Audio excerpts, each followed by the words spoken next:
ఈ పిల్లలకసలు ఏమవుతుంది? పిల్లుల కోసం చనిపోవడం ఏంటి? 3 రోజుల క్రితమే కదా మనం మాట్లాడుకున్నాం మీర్పేట సంఘటన గురించి. 2 ఏళ్లుగా తను ప్రాణంగా పెంచుకుంటున్న పిల్లి సడెన్‌గా చనిపోవడంతో హిమబిందు అనే యువతి తీవ్రంగా మనస్తాపానికి గురై ఆ బాధను భరించలేక, పిల్లి లేని జీవితాన్ని ఊహించుకోలేక, పురుగుల మందు తాగి సూసైడ్ చేసుకొని చనిపోయింది తల్లిదండ్రుల ముందు. ఇంతలోనే మరొక ఘటన హైదరాబాద్ అల్వాల్లో. ఎంబీబీఎస్ చదువుకుంటోందట శ్రేష్ఠ అనే యువతి. పీజీ ఎగ్జామ్స్‌కి ప్రిపేర్ అవుతోందట. తన ఇంట్లో ఒక పిల్లిని పెంచుకుంటున్నారు. అయితే తల్లి, "నువ్వు ఇంటి బయటే దాన్ని పెట్టు, ఇంటి లోపలికి తీసుకురావద్దు. దాని నుంచి వచ్చే హెయిర్ వల్ల లంగ్స్‌లోకి వెళ్ళిపోయి ఇష్యూస్ స్టార్ట్ అవుతున్నాయి. ప్లీజ్ ఇంట్లోకి తీసుకురావద్దు" అని చెప్పి ఆ రోజు నిన్ననే ఇది జరిగింది. ఇద్దరు వాగ్వాదానికి దిగారు తల్లి కూతుళ్ళు.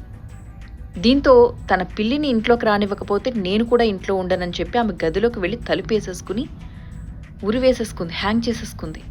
చనిపోయింది ఆ అమ్మాయి. ఒకసారి ఆ ఫోటో చూడండి, అసలు ఎంత చక్కగా ఉంది. ఎంత కష్టపడి చదివితే ఎంబీబీఎస్ వరకు వచ్చి ఉంటుంది. ఎంత అందమైన భవిష్యత్తు ముందుంది. క్షణికావేశంలో తనని తాను కంట్రోల్ చేసుకోలేక తన పిల్లిని ఇంట్లోకి రానివ్వరా, నేను కూడా ఇంట్లో ఉండనని చెప్పి గదిలోకి వెళ్ళి సూసైడ్ చేసుకుని చనిపోయిందట. ఈ ఘటనలు విన్న తల్లిదండ్రులందరూ వణికిపోతున్నారు. ఎందుకంటే చాలామంది ఇళ్లలో ఇలా పెంపుడు కుక్కల్ని, పిల్లుల్ని, పక్షుల్ని పెంచుకుంటూ ఉంటారు. వాటితో వాళ్ళ పిల్లలు ఎమోషనల్‌గా అటాచ్ అయిపోతూ ఉంటారు. వాటికి కూడా బర్త్‌డే ఫంక్షన్స్ చేస్తూ ఉంటారు. ఇంట్లో మనుషుల్లా సాకుతూ ఉంటారు.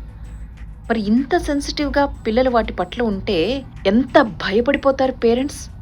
ప్రస్తుతం అవే భయాందోళనలు ప్రతి ఇంట్లో నెలకొన్నాయి. తమ పిల్లల వైపు భయంగా చూస్తున్నారు తల్లిదండ్రులు.